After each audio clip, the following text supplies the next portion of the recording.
Snowfall, the made-for-TV drama set in the backdrop of sunny Los Angeles in the early 1980s, tells the story of how the CIA spearheaded the drug trade and caused crack cocaine to steamroll across the country like a blazing inferno. The character this time around for our topic and for our plunge into this anti-power behavioral dynamic is the protagonist and star of this show, Franklin. In this scene that I'm getting ready to show you, he utters a phrase that is indicative and emblematic of someone realizing that they have not properly established this power dynamic in an alpha male mindset. Hey, T.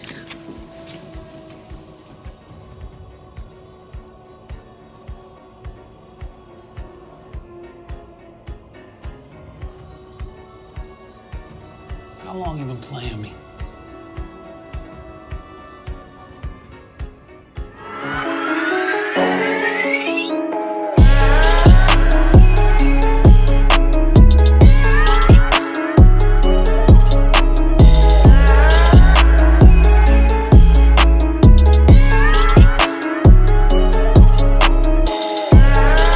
Welcome to another episode of the Chronicles of Gameology.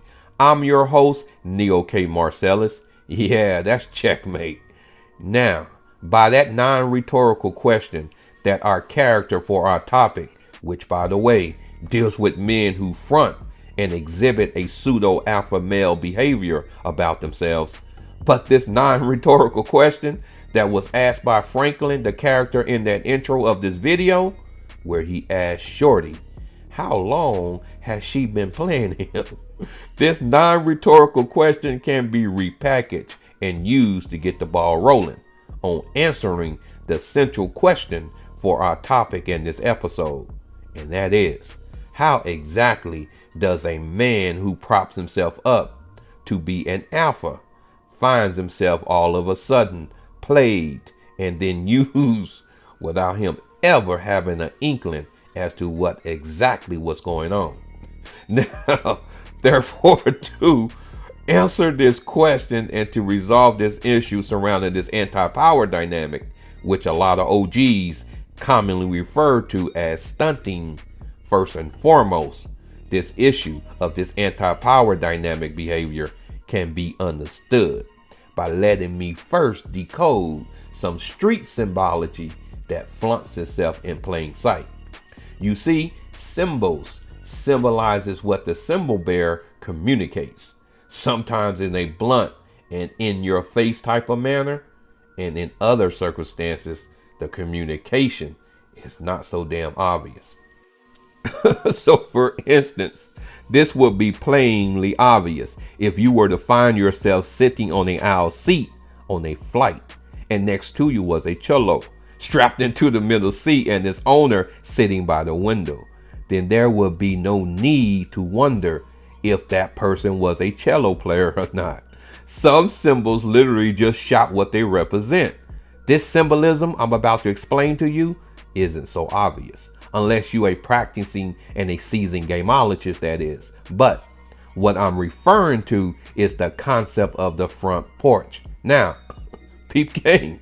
This sort of symbolism plays itself out in plain sight in a lot of black entertainment, like this made-for-TV drama Snowfall and the black cultural creme de la creme masterpiece Ice Cube's iconic film Friday, where a large portion of the movie would just center around Ice Cube and his homeboy Smokey chilling on the front porch, just chopping it up and kicking it. Unbeknownst to most people is that the front porch for black males, it symbolizes a reference point. Whereas when he decides, the black male, to move from this reference point, he then advances his experience and his maturity. But if he chooses to stay and remain on this front porch, he stagnates and extinguishes his chances of gaining this vital maturity that's needed in order to establish a legitimate and a functional, practical understanding of an alpha male mindset. Now, it symbolizes other things as well. The symbolism of this front porch, but a lack of experience and maturity is the one that paints the picture as to what is at the heart of this pseudo alpha male behavior I've been speaking of. A common phrase that can be heard ricocheting back and forth among black males, especially from seasoned OGs to those who are less experienced and knowledgeable, is the phrase, "Nephew, you better think twice before you decide to jump off that damn front porch." Therefore, this symbolism as it pertains to this metaphorical representation of maturity is in all honesty speaking to the lack of a man's instinctual IQ, his street savviness. Check out this image that I'm currently showing you now. So, your instinctual IQ, your street savviness, along with your critical thinking capabilities, is how you navigate the chessboard of life. This instinctual IQ, this street savviness, is how you develop self-certainty capabilities and a knack of handling yourself like a boss. Recall back in part 1 of this power dynamic of this topic, the video where I showed the 4 kinds of capital, as this image is currently indicating, which in actuality will provide you the essentials on acquiring an authentic power dynamic and a functional alpha male mindset. Here's the link to that particular show. Check it out once you get finished viewing this episode. But back to my point, the first kind of capital that's on this list, which is your crown capital, which represents your psychology, and not any type of psychology, I might add, a apex psychology, but the capabilities that pounces forth from this essential component, your crown capital, your apex psychology. This is where your critical thinking and your instinctual IQ, your street savviness is stored and kept. So, when a man exhibits this goofy, dysfunctional behavior, referred to as stunting from a street perspective, he's basically by default is still on the fucking front porch and have no functional instinctual IQ or street savviness about himself.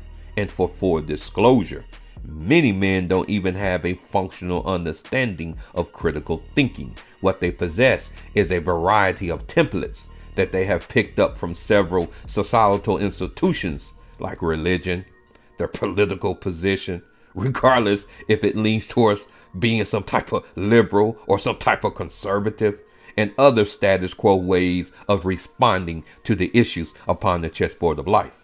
Now, going back to this image, let me start unpacking this instinctual IQ or street savviness so you can get a practical comprehension of how it really works, as you should be already familiar with, and that is here on the Chronicles of Gameology.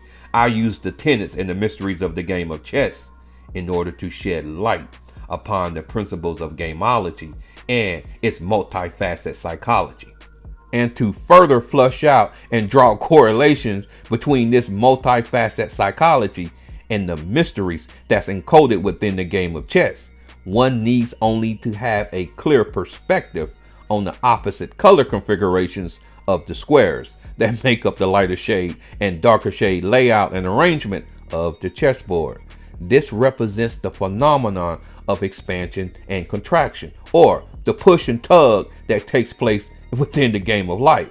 So by the same token, this instinctual IQ, this street savviness, it has 2 shades to it as well. One side concludes what we find accommodating when maneuvering across the chessboard of life, indicated by this blue tint on this image, and the other side concludes what we find non-accommodating, as this red tint on the same image indicates, and by different intensities, if I might add, indicated by this numerical principle of greater than, equal to, and lesser than, because life, it just doesn't happen in one fucking gear.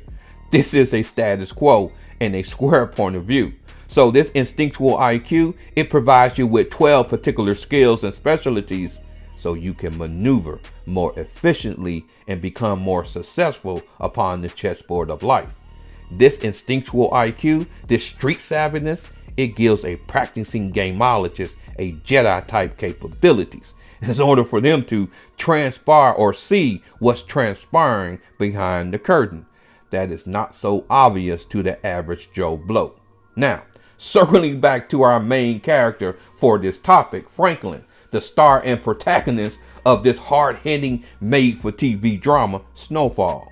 But to showcase and give you an instance of how being deficient and bankrupt of this instinctual power, I'm about to show you a clip from this hard-hitting made-for-TV drama, Snowfall, where Franklin gets exposed in front of his peers and compadres because of not being able to see that this female he's contending with is playing him like a cheap fiddle. And after this clip, we will pick it up from there. You can't, because I'll take you home. Okay, we'll get you out. Okay? Okay. Good, come on, let's get out of here. Big man, Franklin Saint, on the ground holding his little nuts. Oh, what's she gonna do? You gonna touch me? You touch me, my daddy'll fucking kill you. To all my fellas that's listening, you only get one shot at being naive, so use it well. That reminds me of a conversation I had with an OG one time before, and he said to me that there is a fine line between naiveness and looking at life through rose-colored glasses. Out of some type of goodwill, a lot of men just tend to stumble and fall across this fucking line.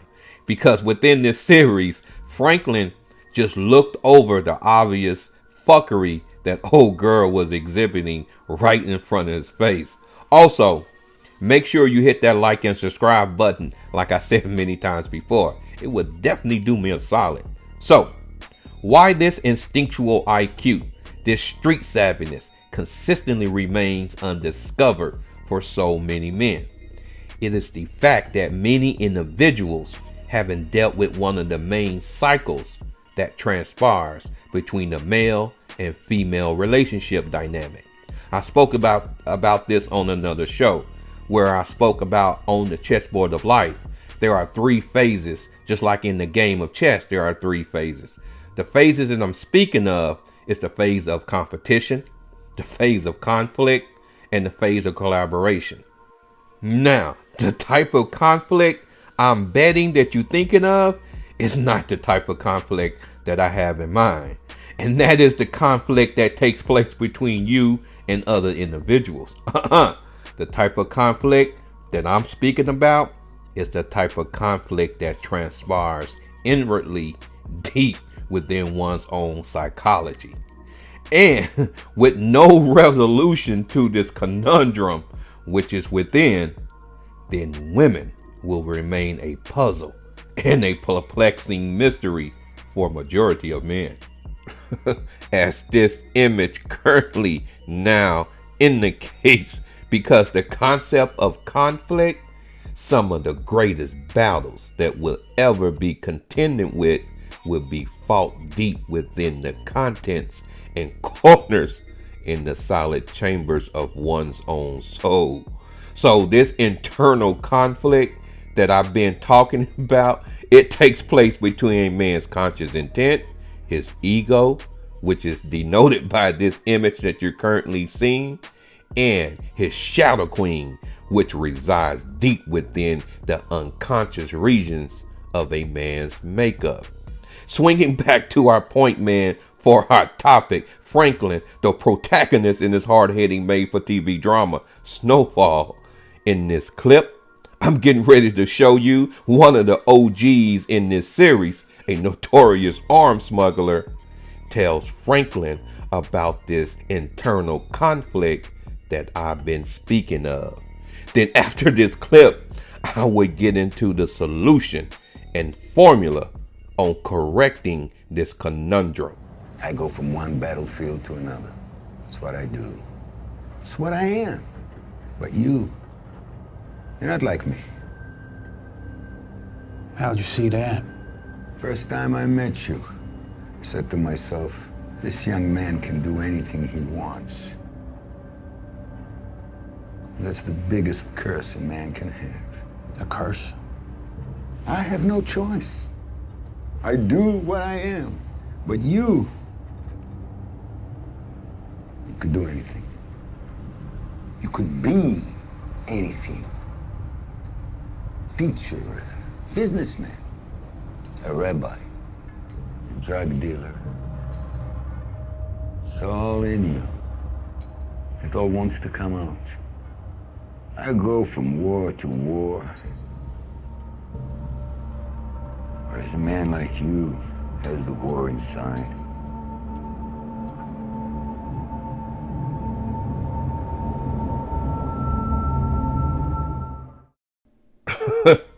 It takes a seasoned OG to always put things in their proper perspective. Would you agree?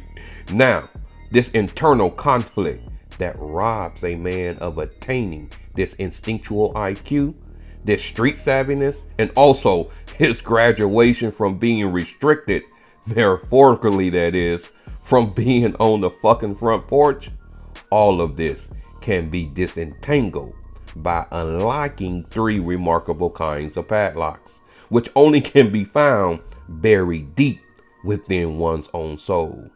And the keys which provide you the entry and passage into these 3 padlocks that I just mentioned, these keys are also buried deep within one's own soul as well. So the solution to this conundrum, this internal conflict that every man has to contend with, the solution is only possible if a man learns to confront and then deal with this triangle, this triad of disempowerment, as this image now points to. This life depleting process, this triad, this triangle of disempowerment is the villain and the reason behind this anti-power, fortitious Afro male behavior I've been voicing and bringing you up to speed on. This stunting, as it's referred to from a street perspective. In order for you to neutralize that internal conflict that's having its way with you deep within the meat grinder of your own soul, you need to become the author of your own myth and your narrative. And this is the solution and the keys I mentioned earlier within this episode. Right now, for many who are listening to this podcast, this triangle of disempowerment is depleting vital and crucial mental and emotional currency from your life's bank account, because many have bought hook, line, and sinker into other myths and other life's narratives other than their own. Therefore, in being a faithful follower of other myths and narratives, you surrender your common sense and then give agency and power to the perpetrators and triggermen that has taken up authoritative positions within those parables and narrations, as indicated at the top of this triangle in this image you are currently looking at. Some of these perpetrators, some of these triggermen, you cast them into absolute positions of authority, like the usual assortment of characters, like the devil, or as it is said within the Islamic perspective, shaitan, or even a political perpetrator. But regardless, if it's a religious myth, a political one, or a social myth, the boogeyman within these narrations has fulfilled their duty by stripping you from ever gaining access to this instinctual IQ, this street savageness that I've been speaking of. Moving to the bottom and to the left on this triangle, you then cast yourself into the category of being a helpless participant, which further throws you into this conundrum, this internal conflict I've been speaking of, where you then frantically start searching for salvation from a savior, which is the position indicated on the bottom right of this triangle of this image you are currently looking at. So, in order for you to break free and escape this triad, this triangle of disempowerment, you must first create your own myth and produce your own narrative. And this starts and begins with unfastening the stranglehold that these 3 antagonistic positions currently have over your psyche and your soul. And this would grant you access to this instinctual IQ, this street savviness I've been speaking of. And to add on, remember back in part 1 of this topic, which I laid out the procedures on attaining this elusive power dynamic, I mentioned that access to this power dynamic is predicated on a man's sexual experience that he has with women. Let me further expand and clarify what I meant by this crucial caveat that I just stated. Peep game. Fundamentally, from a gameology perspective, men engage with the feminine through 6 vital and key interactions, as this image is now showing. Because of a deficiency or a total depletion of game, these 6 interactions is the source of a man's internal conflict I've been speaking of. Also, when you hear this game goofy advice that certain men are advocating, that they push that a man should only focus on his finances or career and never mind contending with this male and female dynamic, then you know that you are dealing with a very inexperienced male, because these 6 interactions is taking place from the time that a man is born on into his old age. So when a man applies the knowledge of gameology, he learns to write his own script and construct his own myth that then provides him the ability to tap into this instinctual IQ, this street savviness that I've also been speaking of. Consequently, this provides a man the agency and power to tap into his sexual experience that he has accumulated with women, so he can use and manifest these 7 levels of sexual power that this new image is currently showing you. Like I said many times before, all of this has many chapters to it, and I would definitely be producing new episodes, flushing out this massive body of knowledge, underlining these subject matters that I just mentioned.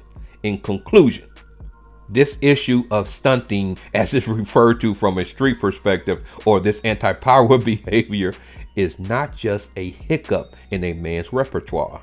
It is the skimmish and clashing of 2 contending narratives, the pervasive influence of the status quo on one side, and the tenacity of a man to remain front sight focused so he can attain knowledge of self on the other.